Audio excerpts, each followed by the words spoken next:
I'm inviting all participants to abide by the following gentleman's agreement. First of all, I'm kindly inviting everybody to switch off their microphone when they're not speaking.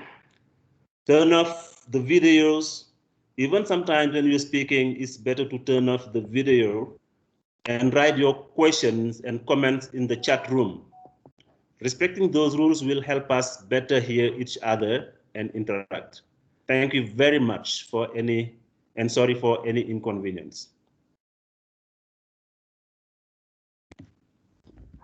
This being said, bonjour, good morning, good afternoon, evening, ladies and gentlemen, depending on where you are.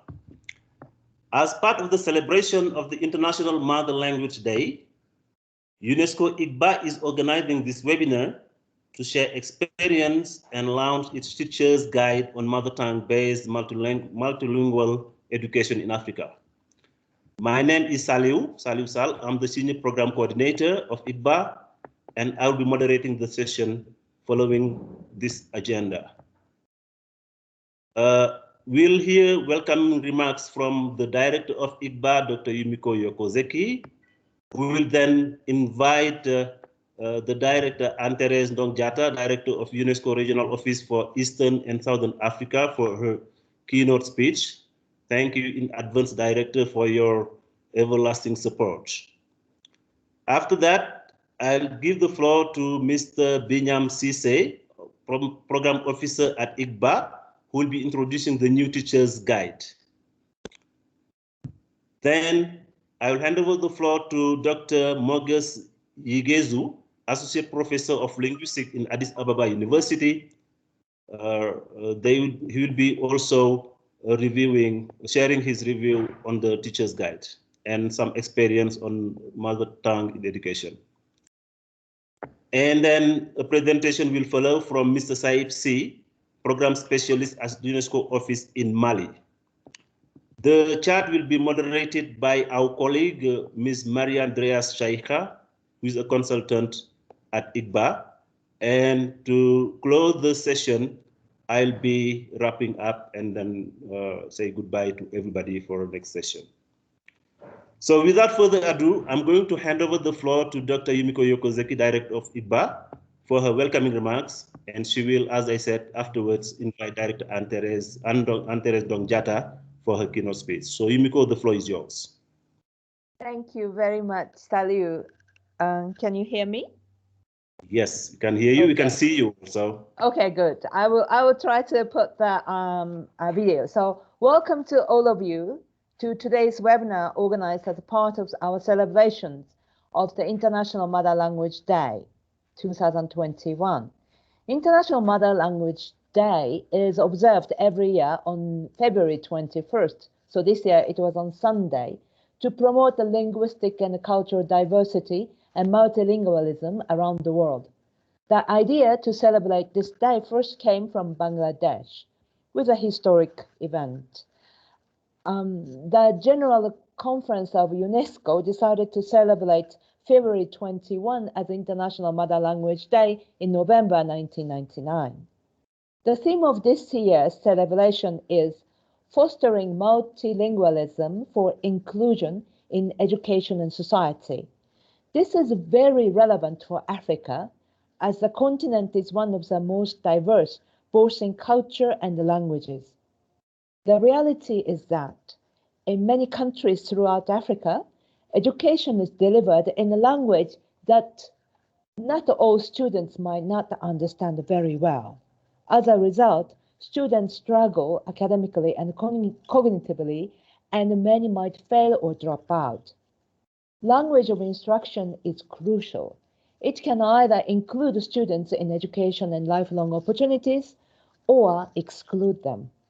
Mother tongue-based multilingual education, MTB-MLE, is a possible way out of this conundrum.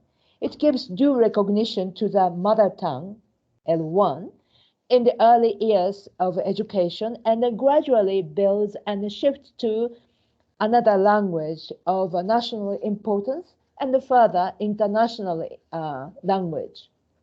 At the core of MTB-MLE, there is a strong belief that literacy skills built in the mother tongue are transferable, as children move to learn to other languages more easily if you have a sound base. This year, ICBA is pleased that we will be launching a new teacher's guide on MTB-MLE that could help in developing the capacity of teachers, educators, and policymakers in Africa on this subject. It is to be recalled that last year, we have also released a teacher's guide on the early grade reading instruction as part of the celebrations. The new guide makes the case that when students learn in their mother tongue first, and then achieve multilingualism, they make greater educational gains and can make greater contributions to their communities. Teachers are at the core of this program, and they have a critical role to play in order for such a program to succeed. This webinar is organized to launch the new teacher's guide and to discuss and highlight the important role of teachers in MTB-MLE. Let me take this opportunity to thank all the participants. Thank you very much. And also ICBA colleagues, led by Dr. Minami Sisai, who have contributed to the new teacher's guide and to organize this webinar.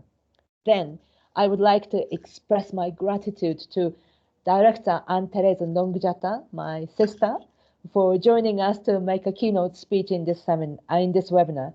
Without further ado, please join me in welcoming Anne-Therese to give us the keynote. But anyway, first I will give the microphone back to Saliu, my colleague. Thank you very much, and happy International Mother Language Day. Thank you very much, Dr. Yumiko, for that very informative speech with the historical survey and the importance of their mother language in education. So as you said, I give the floor to the director, Anne-Therese Ndongjata, who will be delivering the keynote speech. So director, you have the floor. Thank you so very much for this invitation once again. And thank you, Yumiko. It's always a joy to listen to you with the passion you also bring to the subject of teacher education. Let me make two aside before I start my greetings. First is to Saliu, the chair, and to just remark that it's not a gentleman's agreement. Maybe it's a ladies and gentleman's agreement. Just take note, gender issues. Yeah. And then to Yumiko, I'm saying you've made such a convincing argument. And as I listen to you, it's as if I'm saying, why are we not listening to the voice of conscience? Thank you very much, Yumiko. Dear participants from government, from our own UNESCO colleagues in ICBA, Mr. Moges Yezu, the Associate Professor of Linguistics. I hope I'm not really giving the wrong pronunciation there. I think we have some background noise there. And of course, to our able director of ICBA, my dear sister and colleague, our partners that are joining us, colleagues from UNESCO. I see we have a good presence of our colleagues from across. Indeed, let me join you in this important celebration, which also would mark the launching of this teacher's guide. I will spend more time on just really reflecting. And like I remarked, teaching in the mother language, L1, has been a discussion and a debate for quite some time. And Yumiko has given us the background to that. And of course, UNESCO believes in it. And that is the reason why for some time, it's not necessarily only been located within the education sector, but it also has a very central focus in the culture sector. And for sciences as well, more and more, they talk about indigenous knowledge. And all of this put together really shows the importance that UNESCO attaches to looking at indigenous knowledge through the lenses of culture, and the language we speak. We accept that teachers have a very important role, and this should not really in any way be minimized. But my question goes back to the earlier one posed. Why are governments not listening? And even though, as I look at the concept notes and the data that is provided, although globally we talk about 40% of populations or languages that are really dying, or countries where they are not using L1, I would say if we contextualize it in Africa, it's nearly the whole of Africa. And why is this so? I'll get back to that question, because that's one question that continues to bother me a lot. But then let me proceed by actually just saying, based on the history, we know very well that it's linked to learning. And given the fact that it's not being used, the focus had always been the non-formal learning where the mother language is used. But ladies and gentlemen, if we consider the fact that for countries that are doing well is because of the use of L1, and much as it's a good thing to talk about introducing mother language in the early years, I would really actually dispute the reason for not just the early years, for the very convincing statements made by Yumiko. If we limit it to the early years, yes, they would pick up other languages, but it is something that we should progressively use throughout the first layer of their school career up to secondary level. Why not? And the reason why I'm saying this is when you say it affects their learning cognitively, it ruins the extent to which the person can express and enjoy what's being done and really persevere and persist throughout.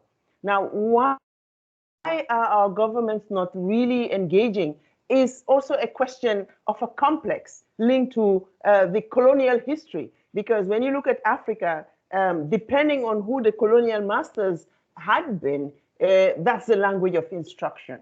Now, how can we break away from this past? Difficult as it may be, it requires prioritizing the identity question and working to ensure that we are inclusive. We talk about it, but we pay lip service to it. Because whilst there would be this idea of inclusion and inclusivity, when it comes down to practice, we tend to use all sorts of excuses not to focus on that change that is required.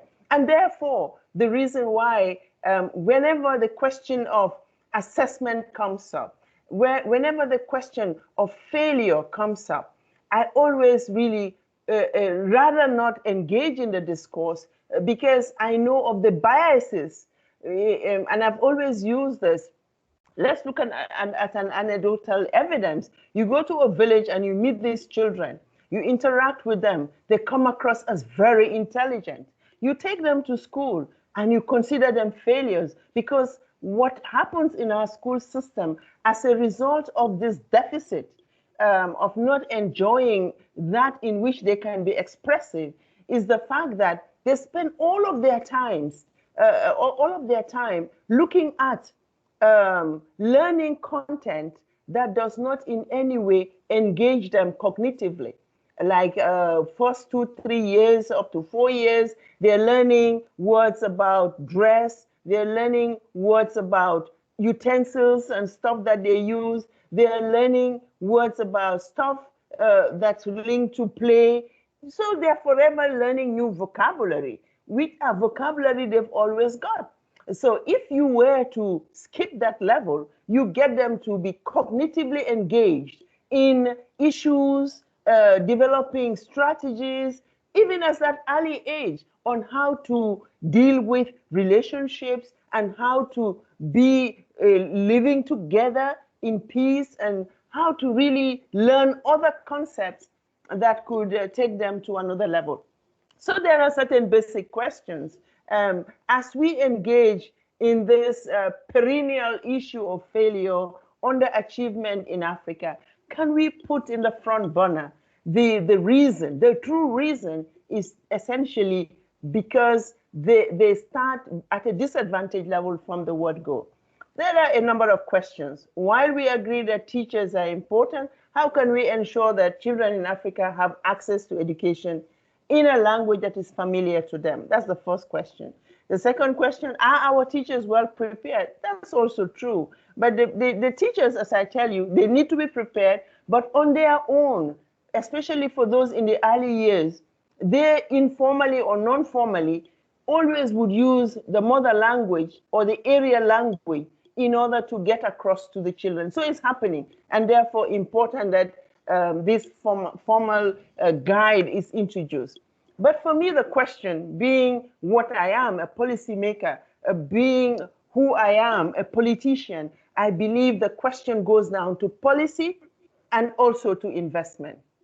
I believe the answers to these questions have a lot to do with issues of policy, sustainability, and capacity of teachers, quite all right. But another dimension is also really building a mind shift of the general population, because this complex is so deep-seated that in some cases where we have done a lot of piloting, the problem had been even with the people.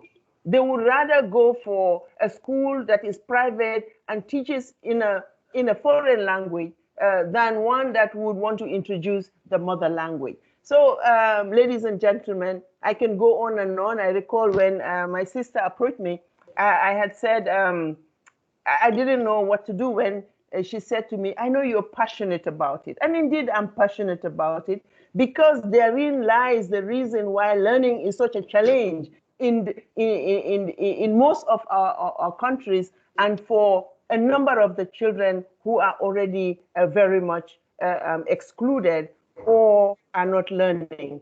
And so therefore, let me congratulate Igba for this very important move, and let us see how together we can reopen this policy discussion and really get our governments, take our governments to task in why not really invest in the use of mother language. Initially, yes, in the early years, some of them are doing it, but really go beyond that to ensure that beyond the teaching and learning, people appreciate why they must also promote mother language instruction. And on that note, Mr. Chair, let me not continue, because for me, some of these topics are subjects of long debate, and we can go on and on and on. But distinguished ladies and gentlemen, I believe if we are to successfully popularize the use of mother language, we need to address the issues I have raised. We have to also look at issues of financing, and of course, capacity development of our teachers would be very, very key. I believe, however, that through the panel discussions from our eminent speakers, we'll be able to come up with concrete actions that could guide how we move from here. On that note, let me thank you all, and I wish you a very fruitful deliberation. Thank you so much, Yumiko. Thank you, Saliu, and over to you back. Thank you very much, Director. As I said, we did not make a mistake by inviting you to this panel, because we knew your passion and we could feel that passion all over your speech. And your appeal is well understood regarding the importance of using the mother tongue, not only in the early years, but throughout the system, the education career. And investing on teacher training, reviewing the policies, changing people's mindset, and all those, I think that is an appeal that will be considered and will be echoed through, to whoever may concern. Now I'm going to give the floor to Dr. Binyam Sise, okay, who will be introducing the new guide. Binyam, over to you.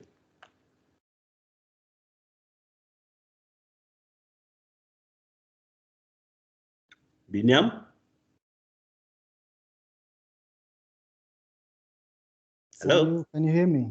Yes, we can hear you. Go ahead, please.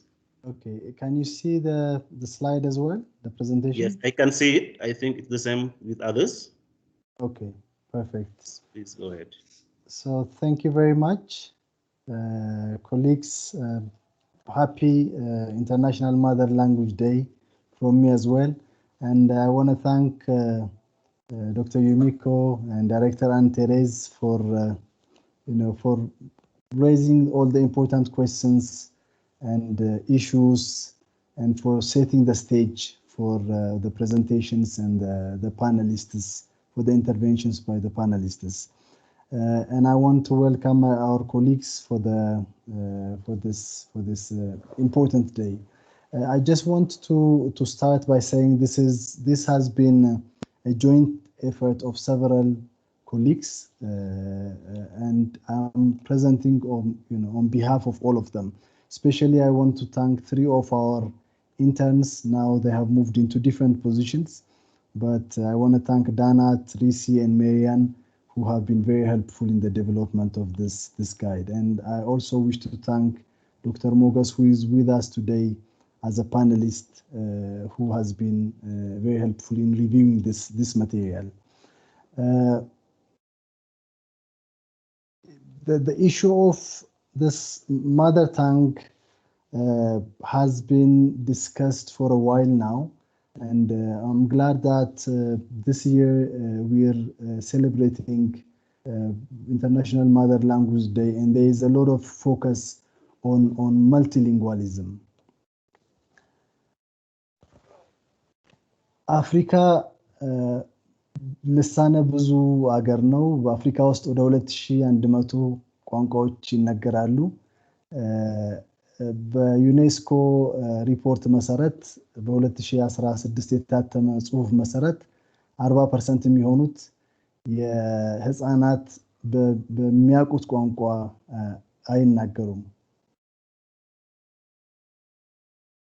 I just spoke a little bit about this in Amharic, in one of the Ethiopian languages. And I just want to ask everyone to think how you felt, when somebody is there speaking in a language. I know some of you may know Amharic and you understood what I have said, but this is the kind of context that many of our students go through, many of our children go through in the continent. There is a teacher, there are the students, but the teacher speaks in a language that they don't understand. And I hope you have got, even if in a little way, you have got the sense of how it feels like when you have a speaker in front of you speaking in a language that you don't understand, and how confusing and how awkward it feels. So the issue of mother tongue has been prominent in the continent, and UNESCO has recognized its importance in the 1950s. And as I mentioned earlier, it's such an important topic for the continent. And a recent study also shows that, about 40% of children still do not have access to a language, education in a language that they speak. And that's most common in sub-Saharan Africa. So the big question that Director Anne-Therese also raised earlier is, why is that so? Why are we, why do, the facts says it, but the action and the practice is lagging behind? I think this is an important question for all of us to ask, and for our researchers to really come up with an answer. And then, so one of the suggestions that we have is sometimes maybe we didn't come up with a specific strategy. We said mother tongue is important, but one of the reasons could be it's because we didn't come up with a specific strategy. Where can we start? And how can we start it? Those sorts of things. And we thought that mother tongue-based multilingual education could be one strategy where we can start it. And I agree that it has to go beyond the primary education, the use of mother tongue as an instruction, but this could be a strategy that we can begin it with, and we can lay the foundation. So mother tongue-based multilingual education uses the learner's mother tongue or first language as a medium of instruction. And it's been, in research, it has been recommended that at least for the first 6 years, the children should learn in the language that they are familiar with. And at the core of this program is that at an underlying principle is that students learn based when they use what they learn, what they already know. So when we build in what they know, when we build in a language that they know, then that means they can learn quickly and they can learn easily.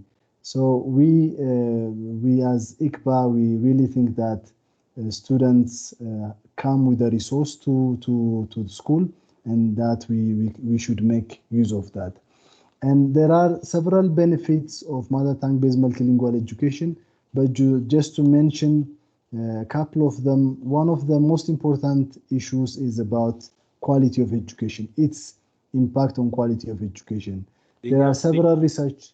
Yes, Salim? Yeah, sorry to interrupt. Sorry to interrupt. Can you make the slide full screen, if possible? Now? Yes, please. Is it full screen now? Sorry to interrupt. If not, you can. Yes, it's better. Yes. Continue, please. Thank you. Okay. So one of the issues is about increased learning performance, or its impact on quality of education. So there are several studies and evidence that shows that children learn based in the language they already understand, and literacy skills are built once in a language that they are familiar with, and that skill can be transferable as they move on into other languages. And then there is the issue of human rights and rights for education. You know, the fact that people have, children have learned in their own language have a lot of connection with protecting and promoting their human rights. And thirdly, there is also the issue of peace. I think we need a lot of peace in our world, in our continent. And one of the issues is that when people are comfortable in their own skills, in their own identity, in their own cultures, there is always a sense of peace within themselves, but also within their societies. And the issue of teachers. So we think that you know, teachers are at the core of any education system, and they can have a lot of influence in terms of bringing quality of education and in bringing mother tongue into education, and in gradually building that to transfer into other languages. So we think this guide that we have prepared will be very useful to build the awareness of teachers on language acquisition, and how that you know, what they know at the L1 can be gradually transferred into other languages. And there is a lot of responsibility with teachers in improving the students' performance and confidence in the mother tongue. And there is also, in a well-designed and well-implemented mother tongue based multilingual program, you know, students' language and knowledge can be used as a bridge to new languages and knowledge. And finally, I also would like to stress that it's not only the issue of language is not only the issue of our students, but our teachers as well. So teachers feel much comfortable when they teach in a language they speak better and they are familiar with. So this teacher guide that we have prepared, it has 6 chapters.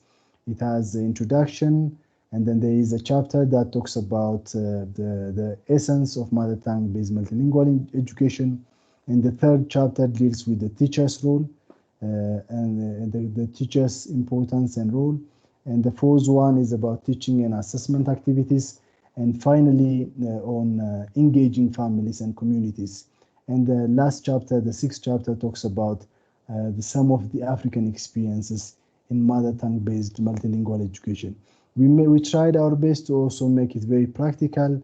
There are highlighted questions here and there, which try to respond to some common misunderstandings And there are also pre-reading and reflection questions at the beginning and end of each of the chapters. And a final point worth mentioning is I know this program is not new to the continent. There are several best practices in the continent, and we don't have to rebuild the wheel from scratch. Rather, there are several good practices, such as the one in Nigeria, where students transition to English after at least 6 years of mother tongue-based education. And Ethiopia's education system also promotes in some of the regions the use of Amharic or other local languages from grade 1 to 8, and then move to English only after they completed that. As a next step, we wish to get, before we release the guide, we want to get your feedback and comments for final polish. If you have any comments and suggestions, we'll be very happy to receive it. And next week, we have organized a webinar in French, and we invite you to participate in that. And we have a plan to translate the guide into French, and we will be very happy if you can connect us to any partners. Finally, we request all our colleagues to circulate it to your networks so that it can also be translated to several of our own African languages. So this is it. Thank you very much for listening, and happy International Mother Language Day once again. Over to you, Saliu. Thank you very much, Dr. Binyam Sise, for that very informative presentation of the guide. I think our dear participants have taken good notes, and then they will raise some questions regarding the guide.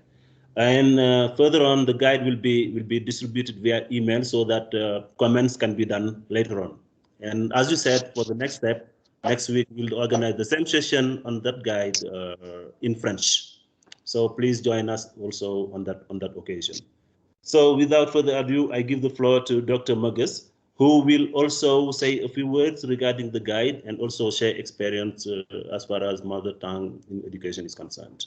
So Dr. Magus, the floor is yours. Thank you very much, Salu. I'm sorry I was disconnected in between and just came back. Good afternoon and good morning, everyone. It's a pleasure to be invited to this seminar.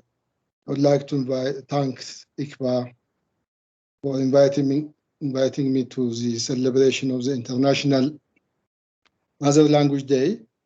I had the opportunity to look at the document before. I would like to share some of my reflections on the teacher's guide and also share some personal experiences related to mother tongue education and language and education policy.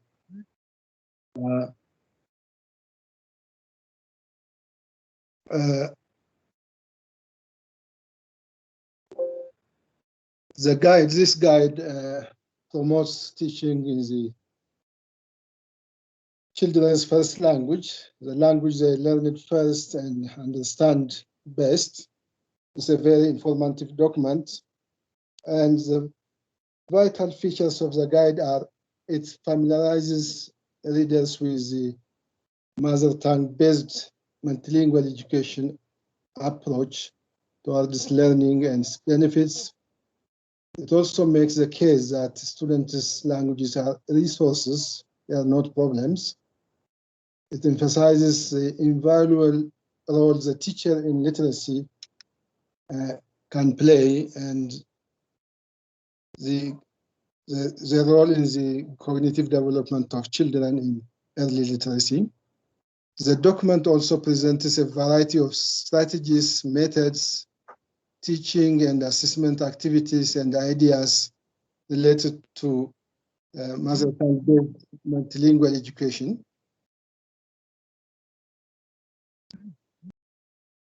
Again, the guide is generally very comprehensive and it carefully explains the principles of mother tongue-based multilingual education. And a lot of things are embedded in the material. For instance, the material is pedagogically sound and appropriate.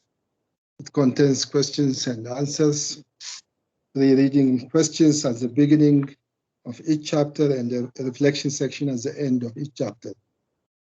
It also gives a solid knowledge of the mother tongue-based multilingual education, its benefits in promoting equitable, inclusive, and quality education. And generally, it provides understanding of the nature of multilingualism in Africa, and also mentions some critical challenges in developing mother tongue-based multilingual education. Another important point mentioned in this document is the relation between the communities, parents, and the multilingual school. This aspect is well discussed, and the guide recognizes the fact that parents are the first and the most natural language teachers, and parents and communities are rich in resources of language knowledge. This aspect has been well discussed and described. More importantly, the document discusses the indispensable role of teachers in multilingual classrooms. As we all know, mother tongue-based multilingual education is not always well understood by teachers and policymakers. And this document outlines the responsibilities of a teacher during pre-teaching period and in a classroom situation. So the guide can also be improved by expanding and elaborating on some points such as language development issues, and a more detailed account of the African experience could also be helpful. Policy issues, especially in the context of teacher training, could also enrich the document in the future. There are general factors, global and regional levels. For instance, according to UNESCO's report, 40% of the global population does not have access to education in a language they speak or understand. And lack of inclusive language in education policies affects a large proportion of children in multilingual contexts, and 1/3 of the global population lacks access to education in the medium of their primary language. And this disproportionately affects those in low-income countries, such as Africa, Sub-Saharan Africa, and approximately 90% of those who do not receive education in their mother tongue live in economically least or less developed countries. In light of these factors, the document is a very important contribution to African education.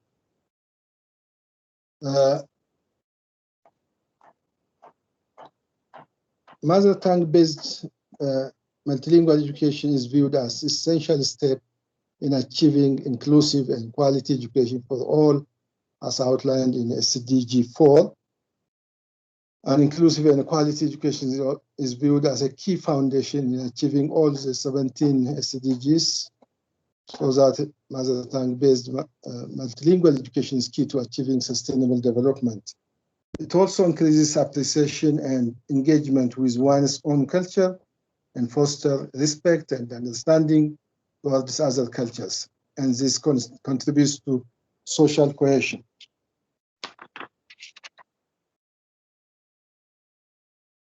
Having said this on the document, let me share some of my experiences in mother tongue education over the last 20 years. And I was also involved in the formulation of the Ethiopian language policy, which was approved by the Council of Ministers a year ago in February 2020. The model we use in Ethiopia is the mother tongue-based education, where the mother tongue language is used for as a medium of instruction, as well as taught as a subject. So this is a country, multilingual and multicultural state, very diverse. There are more than 80 languages spoken in this country. but the Constitution gives equal recognition to all languages and cultures, okay? Despite their numerical strengths. They're all given equal recognition by the Constitution.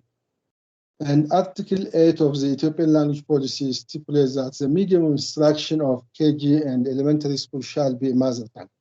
So all communities and ethnic groups can use their respective languages to provide basic education.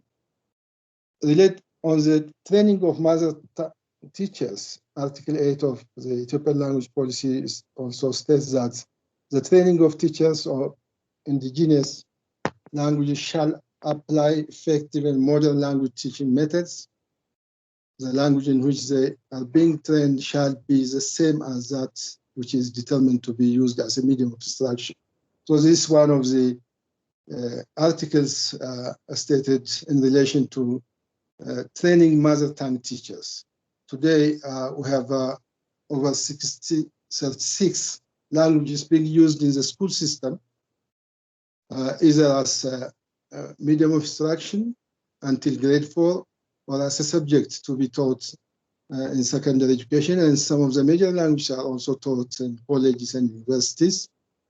Teachers are trained in special colleges at regional or district level. There are about 30 colleges designated to teach language teachers, mother tongue teachers.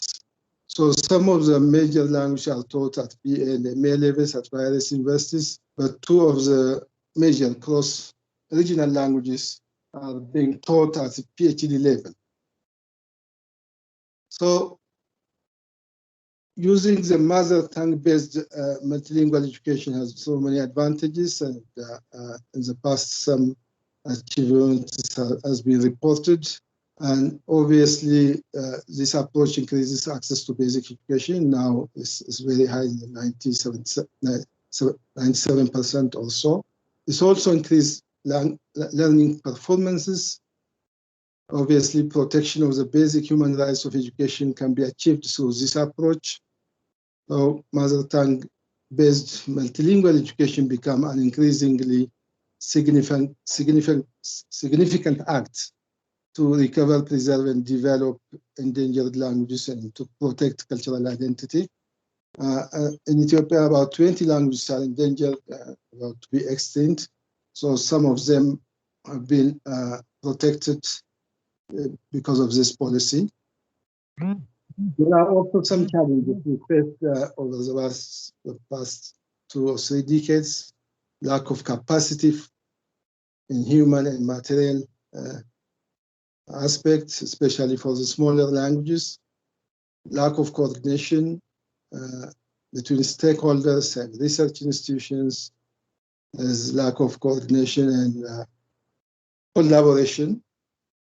We also faced implementation policy, wrong implementation policy. There was a mismatch between the federal and local actors in implementing the language policy.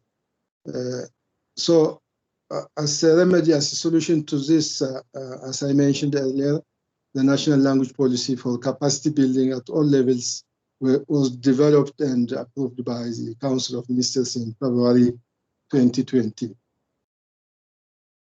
So these are some of the things I'd like to share with you. Thank you very much. Back to you, Simon.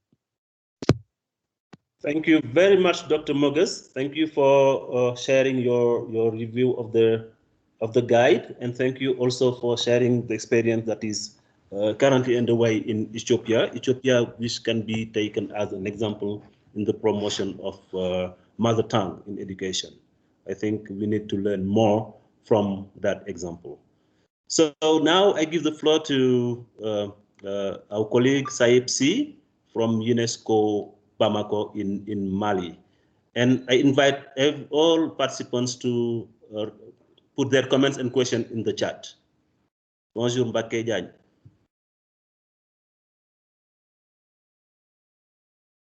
So, Saib, the floor is yours. Bonjour, Saliou.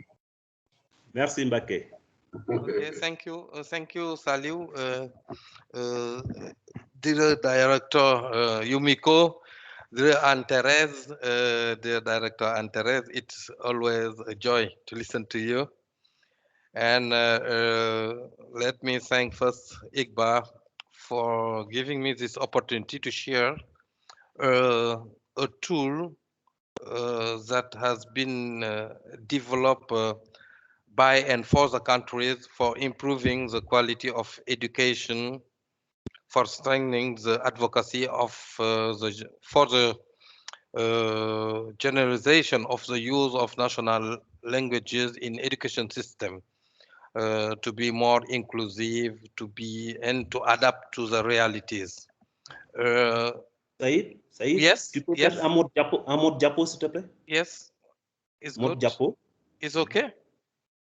No, it's still small. If you can have it bigger, that would be good. But if not, you can continue. No, it's okay. It's big now? Not yet. So please continue, no problem. Okay. It's still small. Still small. Let me check. Yes. So that people can follow while you are explaining. Yes. That would be very interesting. It's okay now? Or is still small? Small. Mm-hmm. Yes. I propose, since Hanok has that version, can Hanok display it for you? Yes. You can read it. You can read it? Yes, of course. Okay, no problem then. It's good. Continue. Then, as the director of IGBA said, that the overall observation is the use of African language as of measure of restriction for adult literacy has been firmly established since 1970, and the most problem is by the formal education, as and the director Andres said, that monolingual education in the official language is often found is most of Francophone and Portuguese-speaking sub-Saharan Africa countries, and the development which was given through three major situation of the use in mother tongue in the several countries. One is of the conglomeration in which several vehicular languages are used according to the zone for communication by the various communities speaking their own languages. That is the first table. And the other is the one of domination, in which several dominant languages emerge in specific spaces but do not extend beyond the territories of the language. And the third one is marked by extensive linguistic fragmentation, since each language is typically spoken on its own territory. Then that is the three measure, and I think that one of the key points is, as you know, that in 2010 took place in Ouagadougou a conference of the Minister of Education in Africa, and the Minister of Education endorsed the policy guide for introduction of African languages and culture in the education system. And the key lines action of this guide is the establishment of policy and legislative framework. That's the first one. Institutional strengthening and capacity building. The development of monitoring and evaluation strategy to assess learning, and curriculum development and education of educators. That was the key line. That it was more than, but the key line action was for recommendation. And UNESCO was trying to support the countries to see to make them available tools. And for us, it was very important why we elaborate this resource pack. This resource pack is the objective was to share experiences between countries and skills, capacity building of trainers in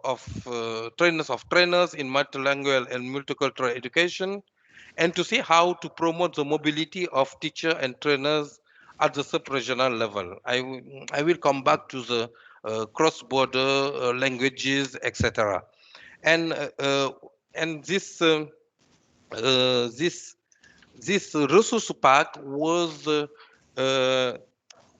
elaborated by the representative of countries, UNESCO regional offices in Abuja and Dakar, UIL, the UIL, UNESCO Institute for Lifelong Learning, and the Francophone Institute for Education and Training, IFEF, through the project ELA, and of course, resource person, professor, etc. And this resource park is aligned with SDG 4, target 4.1, and the African Union agenda, who promote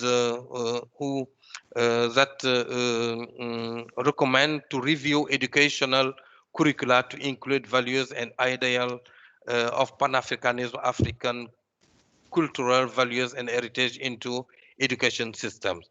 And for the SDG 4, target 4.1, it recommends to, in multilingual context, foster B and multilingual education, starting with earlier learning in the first or home language of children. I think that is why we try to make available for countries this resource pack. And this resource pack, the elements of this resource pack, and I think that this resource pack is complementary with this guide that Binyam presented earlier. And the element of this resource pack are the policy guide for the introduction of African languages that was endorsed by the Minister of Education. We elaborate a planner's guide for the introduction of African and African language and culture in education system. We give available for the countries the framework of training of teachers of bilingual schools in Francophone countries in Africa, and the training program for bilingual trainers Francophone countries in Africa.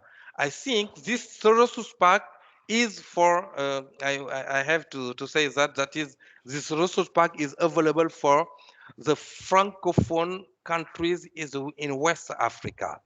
In West Africa, it was done for them, and I will give the details of this for each tool.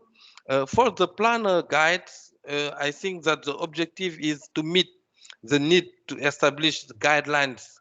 I think that it was very important to see how to support the countries by the planning, and it was for the successful introduction of African languages and culture in the. Can you show the slide, please? Can you show the slide? Yes. You don't see it? It's not moving. It's not moving. It's the second slide is showing. Yes. Wait. The next one. Now? You're not scrolling here. No, it's okay. I think now it is blocked. It is blocked on your side. No, it's not moving. Of course. Is moving or not? No. No, it's not. Sorry, wait 1 minute. Maybe Salib, just give your slide to Igba for them to project for you, and then you continue. Yes, I think it's better. You can stop screen sharing, and Henok will take over. Henok can take over. Henok, can you take over, please? Henok. Hello, Henok. Yes, I'm displaying it now. Yes, please go ahead. Yes. Yes. I told that the planners guide I was in the planner's guide, the objective. I think that is okay now. Slide 6.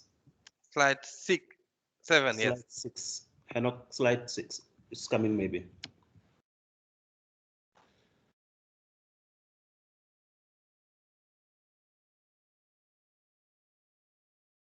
Hanok? Dear participant, sorry for that, for that break.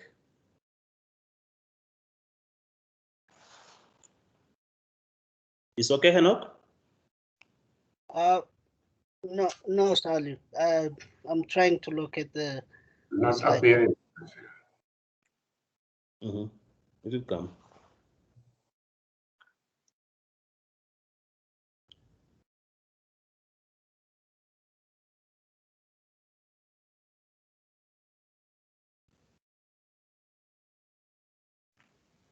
It's okay, or I can try again. Yes, it has come. Go to slide 6 now. Hanok.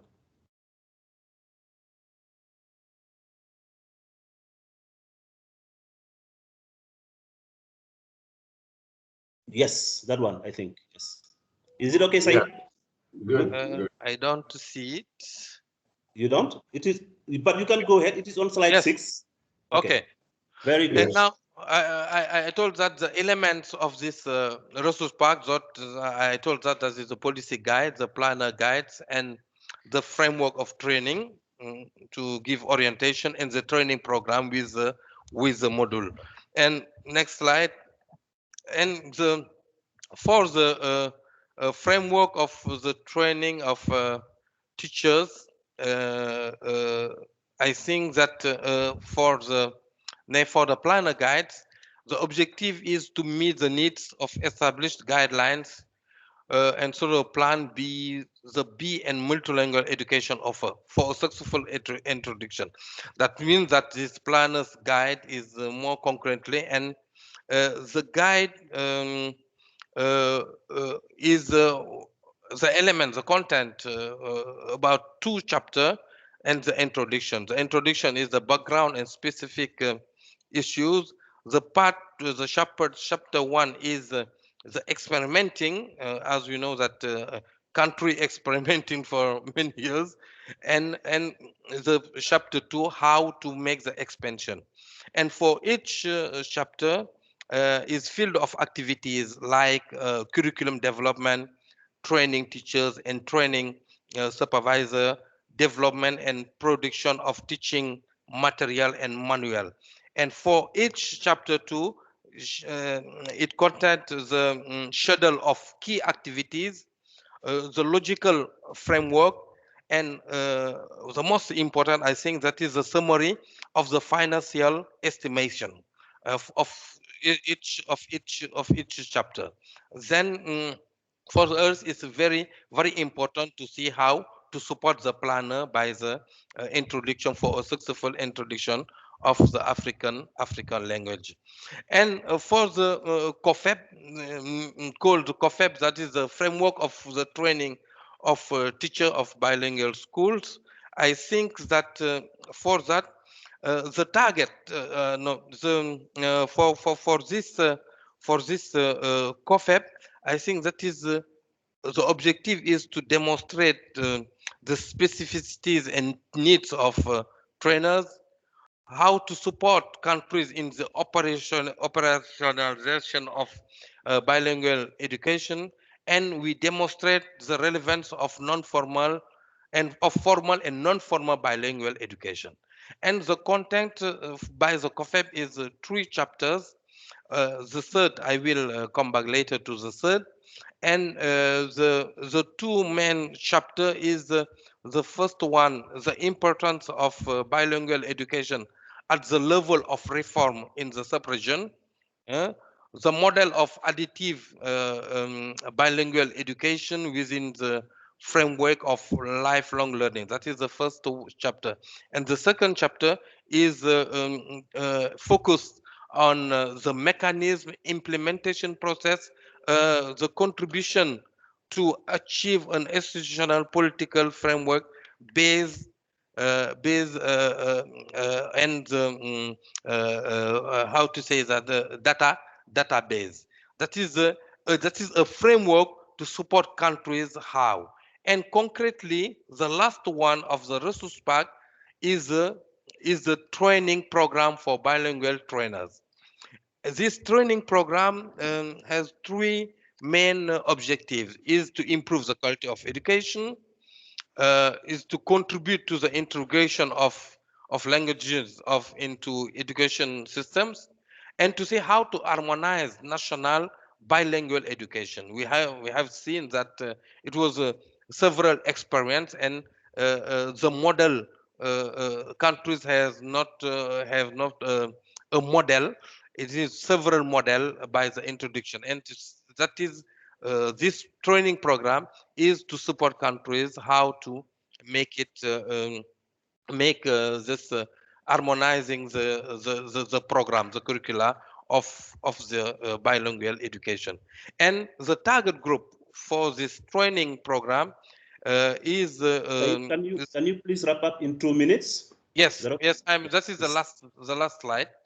And the target group is the teachers, teacher trainers, teacher supervisor, and the elements are three modules, three main modules. The module one is the general orientation framework, is to act appropriately as an actor in a national bilingual education program. The second module is the study of the first language. I think that Binyam was told about that, is how to use the national language as a language of instruction, subject of instruction depending on the context. And the most I think the most important is to see how to make the transfer from language one to language two, and we give some key orientation. And the last was the third module is about methodologies, didactics, and techniques, and it is to prepare bilingual training and implement them in a classroom. That was the three main tools that I wanted to share with you. And I think that the next step for us is to see how to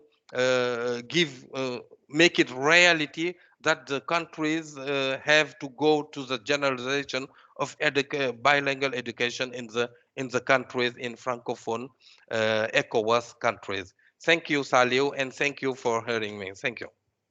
Thank you very much, Saib, and congratulations for the excellent English. I am really impressed. And thank you for sharing that resource pack for bilingual education in Francophone West African countries. I hope participants have taken note, and all the presentations will be shared later to the participant through their emails or through our website. So now, dear colleagues, dear participants, dear partners, we have listened to all the speakers, and time has come for the question and answer questions, which will be chaired by Marianne. Marianne, I think you have got many questions or comments. Can you share with us, please?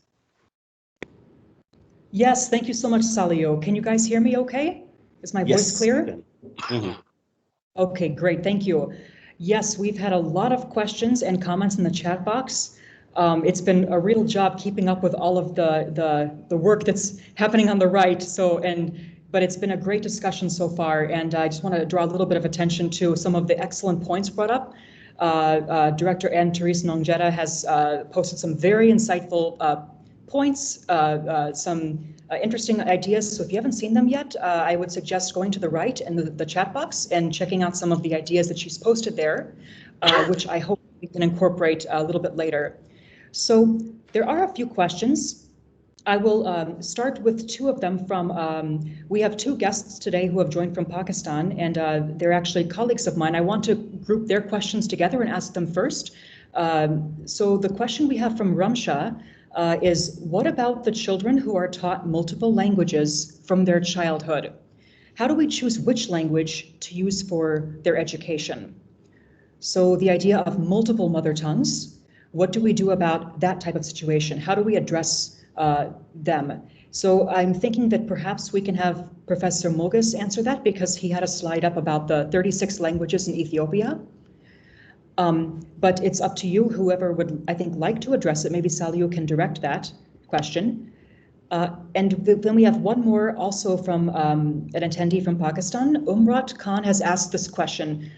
What are your thoughts on language immersion? Is it possible for students belonging to disadvantaged backgrounds from ages 4 to 7? What if mothers of the students are also included in this approach to ensure that they become equals in this process of immersion?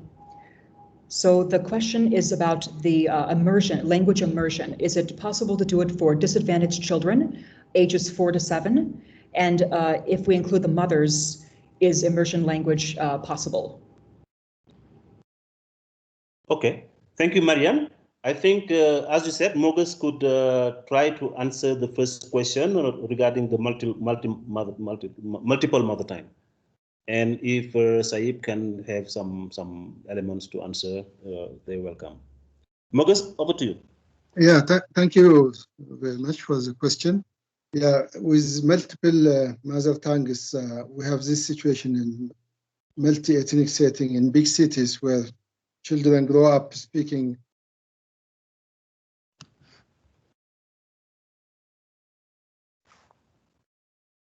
Hello, Mogus. I think it's blocked. Hello? Marianne, can you hear me? I can hear you, Salio, but I think... So the problem is with Mogus. While he comes back, yes, Mogus? Yes. Can you hear me? Yes. Go ahead, please.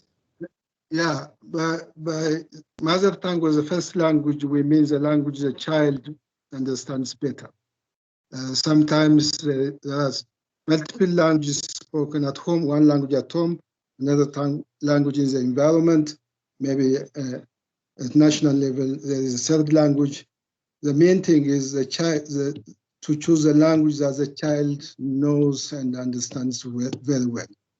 The home language is not necessarily, it could be the mother tongue, but it's not necessarily the language children understand better.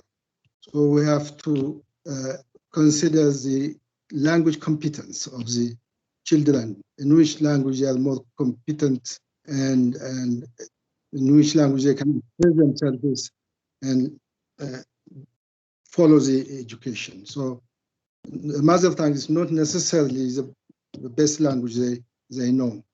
So the choice can depend on the linguistic competence. Back to you, Salu. Okay.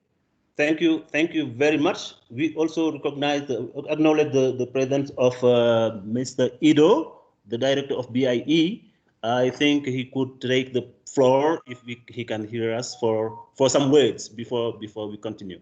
So regarding the same question, if Saib or Binyam have some elements of answer before we go to the next question. Ido? Oui, bonjour, good morning, and thank you very much, colleague, for giving me the floor.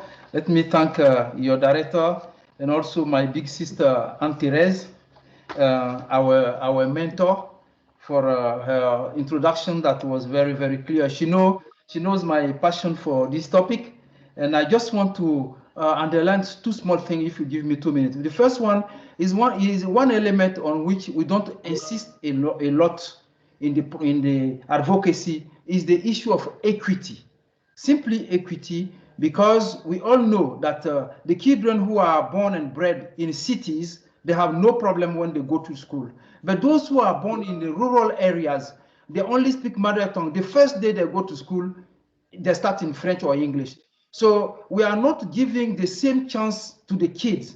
There is no equity in terms of access to school.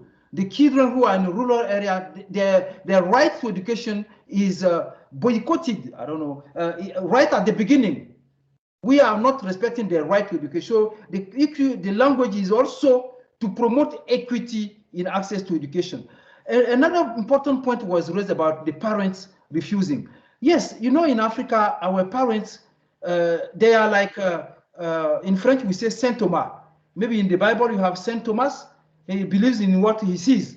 So our parents, if you come to tell them that, yes, your language is important, when they watch TV or radio, they only hear French or English. You cannot convince them. Let me give you the example of what happened in Burkina, and which is very relevant in that context.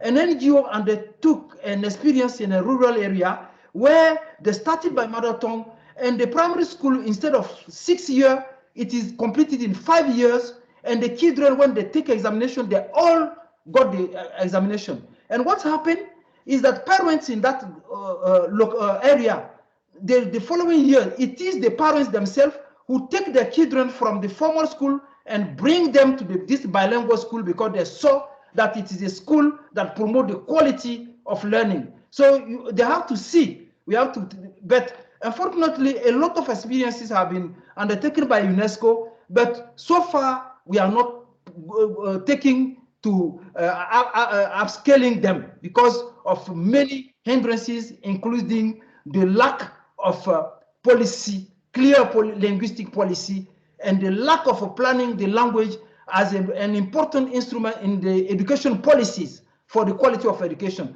When it is lacking in the, when a country is lacking a language policy, is lacking to bring language as a key element in the education policy, you cannot go anywhere with it. The question of the too many languages, all these questions, there is one thing that is clear. All the questions that one can ask, they have found that responses, pedagogic and technical responses are there. The only hindrance is the political will and how to take it off. Technically, there is no question about the language that has no answer. This is very important. And lastly, let me just say that the International Bureau of Education based in Geneva, we have this year, we have the mandate of the IBE is on curriculum. And we have promoted, we have advocated so that the language, the medium of instruction be a component of our work. And we are happy that our board has accepted, and IBE has the promotion of multilingual education in our work plan for 2021. And we are going to really work on it, because for us, curriculum is the core, but a curriculum, whatever quality it is, if it is not taught in the appropriate language, you cannot make it. So for us, language is a part of a value chain that leads to quality of education, and we are going to really work with you guys on the topic. Thank you very much. Thank you very much, Director Ido, for that relevant intervention. We really appreciate, and thank you. I think participants have taken good note. So, Marianne, can we go to the next question regarding language immersion? And after that, we have some eminent colleagues who are linguists. If time allows, we can give them the floor for a few words. Go ahead, Marianne. Yes, thank you, Salido. I hope that we continue with the passionate questions and responses, because that was excellent, and we can learn so much from each other. I am going to raise again the question about language immersion, which was raised by a participant from Pakistan. She's asking, what are your thoughts on language immersion? Is it possible for students who belong to disadvantaged backgrounds, young children, ages 4 to 7, is it possible for them to learn the L2, the second language, through language immersion in their younger years? What if we involve the mothers in the same program? Can this work?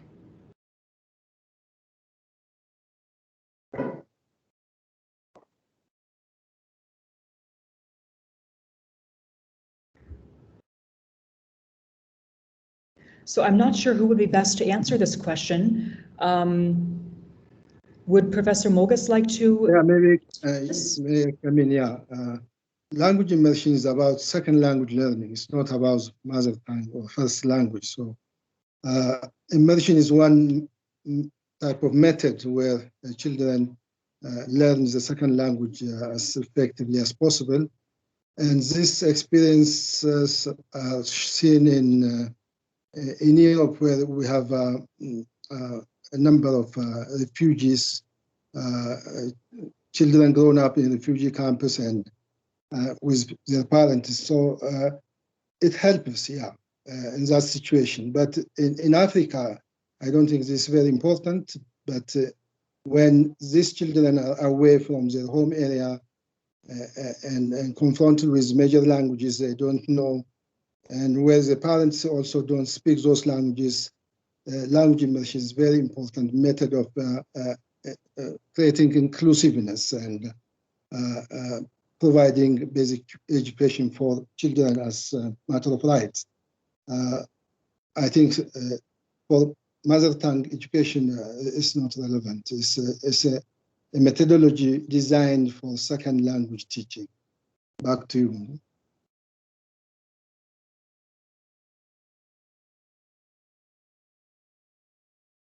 I think this is an important question, and perhaps we could have someone else, if anyone has any different thoughts on it, on language immersion in a second language. Marianne, probably I can come in and yes, thank you, Benya. I agree with what Mogas has to say, the relevance of immersion in the second language, but I just want to make an overall principle. The principle behind it is that you know, the issue of language shouldn't be a burden to students. So it's not always the fact, you know, it doesn't always go one-to-one. It's not always the case that students have one mother language and it can be used in education. I know the on the ground, the issue is more complex than we think. So for the different contexts and for the different situations, I know we have to adapt and contextualize. So in that regard, there could be some use of it in the sense that they are moving to another language, probably to an L2, but the family is also moving with them. So just to say that underlyingly, the most important thing is to find the right balance and the right way of doing it, and it shouldn't be a burden to students. Rather, we need to make every effort to make what they know and what they have as a resource, not as a challenge. And the connection, that is the connection between home and school, is also very important to think about in doing this. Thank you, Marianne. Over to you.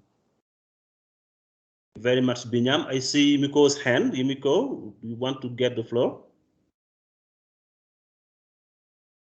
Yumiko?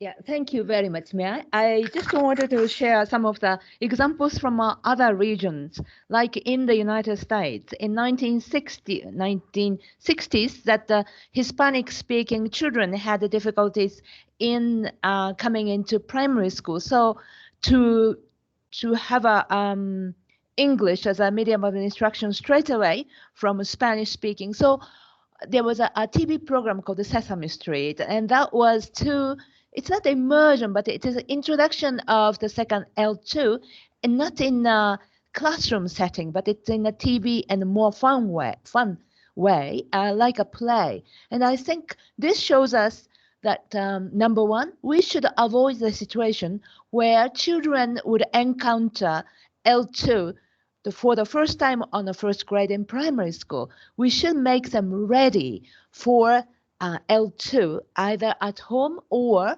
preschool. And if it is not possible, maybe the media can do. In fact, I was a young girl in 1960s in Japan, and the Sesame Street was a great way for me to learn English. So in fact, it works even in other cultures. And I think we must think of a good way of bringing L1 to L2 in a most effective and not stressful way for the learners. Thank you very much. Thank you very much, Yumiko. That is very informative. Okay, and we learn from that experience. Marianne, over to you. One or two questions, Right. if there are any. Right. Thank you, Saliu. There are a few more questions. So there was a question about the role of adult education. So Anneke Breveld has asked that research in Mali shows that parents who went to alphabetization courses in their own languages were more positive, more receptive towards the idea of mother tongue-based multilingual education than parents who did not go to such courses in their own languages. So is adult education necessary for more multilingual mother tongue-based education? Yes, the question. Who could answer? Who could try to answer that? Participants who have also some ideas can share their ideas on those questions, right? Okay. Saip, do you want to come in? Please, yes. Saip, no? No, okay. He doesn't have his microphone. His mic is muted. You can repeat the question, please, so that people can. Yeah. Yes, the question is the role of adults in adult education in mother tongue-based multilingual education. The question was that in Mali, research from Mali shows that when parents were involved in such mother tongue-based programs, it showed that they became more receptive of the idea of mother tongue-based multilingual education. So the question is that what is the role of adult education in this? How involved can they be? What are your ideas about involving adults? Yeah, the importance of adult education. So, Sally, can I come in? Probably. Yes, please. Just to say that one of the reasons we have included a chapter in the teacher's guide is to really highlight the importance of parents and community at large. I mean, in fact, it was mentioned earlier that parents are the first and best teachers for children. And without their involvement, without their receptiveness, and nothing in principle could work. So this is just to say that I think the research that was done in Mali is in line with our thinking, and it's very important that parents are on board. And the more we have adult education is expanded, is going to have more influence and impact on the students, on the outcomes of students, and they will support also these sorts of programs. Thank you. Thank you very much. I can see two hands, one from Anne Therese and one from Mbake Diagne, who is bilingual. So we give the floor to Anne first. Thank you. Let's allow Mbake to go first. Maybe yes, Mbake, go ahead, please. Thank you. Thank you, Adam, to leave me the floor. So I want first to thank the organizers and to greet my big friend Salu. We shared some years of training at Economic Superior here in Dakar. So it's a pleasure to join you. So the question, do you hear me?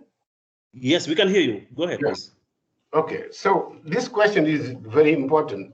So the part of adults as far as bilingual teaching are concerned, I met the same phenomenon when assessing a program here in Dakar, in the region of Kaolack. I saw that those mothers, women which are in literacy education, meaning alphabetization, they were very interested in the classroom where mother tongue education were held, and they helped children at home to revise their teaching, their lessons, and this was a very important discovery we made in this program, and I think this is part of what we call the schooling environment. Environment is very important. When we have parents, which are literate and literate in the mother tongue, they can, be help children and also,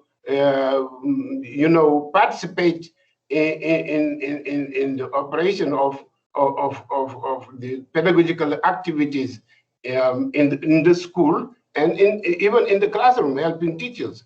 So this is very important, and I think we should put a focus on that. The participation of adults, as far as managing bilingual schools is concerned. That's what I wanted to add. Thank you very much, Mbake. It was really excellent, very informative. We learned a lot from that experience. So, Director Anne? if you permit me, in 1 minute, I have some remarks. Mbake, I'll give you 30 seconds, Mbake. 30 seconds, please. Yes, because it is important. Mendusu introduced the teacher's guide, and the SAIPC also showed a very interesting tools as far as multilingual education is concerned. But what I did not see, because I know that what they presented is very important, very interesting, and I think it is useful to have the copies of those guides. But I want also we pay attention to some aspects, the context in which in Africa, in former colonized countries, where, for example, the foreign language has many years of experience, there is a lot of problems linked to the fact that the official language is a foreign language. And as far as the teachers are concerned, bilingual teachers are concerned, they have the tendency to copy the grammar of French or English on the grammar of mother tongue. And this is a very big issue in the experimentation we are holding here in Senegal. And the lack of, there is something which is also really amazing, that the teachers have not a good mastery of their own mother tongue they're supposed to teach in the classroom. And because they were trained in French, and they did their schooling in French, and this is a big deal. So we have difficulties like this. That is, I think it's very important to deal with those difficulties and see how to handle them. Thank you, sir. Thank you very much. I think the issue of teacher training was raised by Anne. It is really a real concern. Anne, Yes. Can you proceed? Yeah, thank you very much, Mbake, mais je pense que je vais continuer en français. Je ne sais pas si c'est jalousie ou je ne sais pas. Okay, I think this is just too much with this Senegalese speaking English. I must improve my mastery of French as well. Okay, I think two things seem to have surfaced here. And it is how we probably would deal with scarcity of teachers by bringing in community teachers, precisely as mentioned by Mbake. Because you see, there's a complex, and this is what I refer to. And when even we talk about adult education, those who go to literacy are not those who are really fighting introduction of multilingualism or bilingual education. It is the well-to-do, it is the aristocrats in our society who really have been so brainwashed that they do not really consider themselves anything but the language of our colonizers. I can even give an example in Senegal when I was there and I was really struggling with my French. They considered me somebody that was illiterate simply because I didn't speak. You know, they would tell me in the Wolof, "Ki degul tubab," and "Ki degul tubab" simply means this person doesn't speak the foreign language. Come on, you know. I mean, so for me, I believe what we need to tackle is the mindset of our so-called elites. Yes. You know, if we do not deal with this issue at a policy level, it's not just about adult learning. Adult learning, yes, and that's very good because that brings in the intergenerational learning, which I commented to when the question was raised. We need that, but we need to bring parents into the school. Teachers should not really feel that they should be the only ones to teach children. They should take it in turns to invite parents to deal with different subjects. And that was why I refer to indigenous knowledge, because the teacher doesn't know everything, and they then speak a very queer language when it comes to teaching in the mother language, because they anglicize it, or they, you know, I don't know how they do it, but it becomes not the original. And the students learning the language then are in trouble using it naturally. Thank you very much. Thank you so very much, Anne-Therese, for that excellent intervention again. Unfortunately, we have come to the limit of the time that was allotted to us. questions are continuing, but I think speakers can take those questions and then share afterwards. Please leave your email address so that the presentation can be shared with you. You can also visit ITBA's site, ITBA website. I think Henok will post the website in the chat. So thank you very much for the participation. Thank you, so, Sario. Proud of you. Thank you very much. So, ladies and gentlemen, we have listened carefully to the speakers, Director Antares, Dr. Mogus, Mr. Saib, and I thank them all for sharing information and experience regarding the importance of using mother tongue in education. I also thank and congratulate Dr. Binyam Sise for organizing this webinar and for presenting the teacher's guide, which is now officially launched. From the various speeches and presentations, we have come to the conclusion that the importance of mother tongue in education can never be overemphasized for many reasons that we cannot list all. Among them, we can see that mother tongue makes it easier for children to pick and learn other languages. Mother tongue develops a child's personal, social, and cultural identity. Using mother tongue helps a child develop their critical thinking and literacy skills. Self-esteem is higher for children learning in mother tongue. In a nutshell, mother languages in a multilingual approach are essential components of quality education, which is itself the foundation for empowering women and men in their society. To reach that objectives, a lot needs to be done. For example, considering not only the early years, but the whole education system. Building capacity of teachers, we raised that question. People's mindset has to be changed. There should be a work on policy and political will, and there should be also more effort on investment, to name but a few. To finish, I will share with you this thought from the Director General of UNESCO, Audrey Azoulay, who 3 days ago, in the framework of the celebration of the International Mother Language Day, said, talking about the use of mother tongue in education, I quote, "This is essential because when 40% of the world's inhabitants do not have access to education in the language they speak or understand best, it hinders their learning as well as their access to heritage and cultural expressions." This year, special attention is being paid to multilingual education from early childhood so that for children, their mother tongue is always an asset, end of quote. There is here a good message we can have as a takeaway. I am pleased to remind you that the same webinar will be organized in French next Wednesday, and thank you all for your active participation. Please disseminate the information with your contacts and stay safe. God bless you all. Thank you very much. Thank you. Thank you. Thank you. Thank you all, Binyam and Salio and Yumiko. Thank you. Very proud of Thank you. you. Thank you. Thank Thank you. you all. Thank you for all the nice words in your own languages that you put in the chat. Thank you, everyone. Thank you. Thank you very much. Thank you. Bye-bye. Bye. Bye.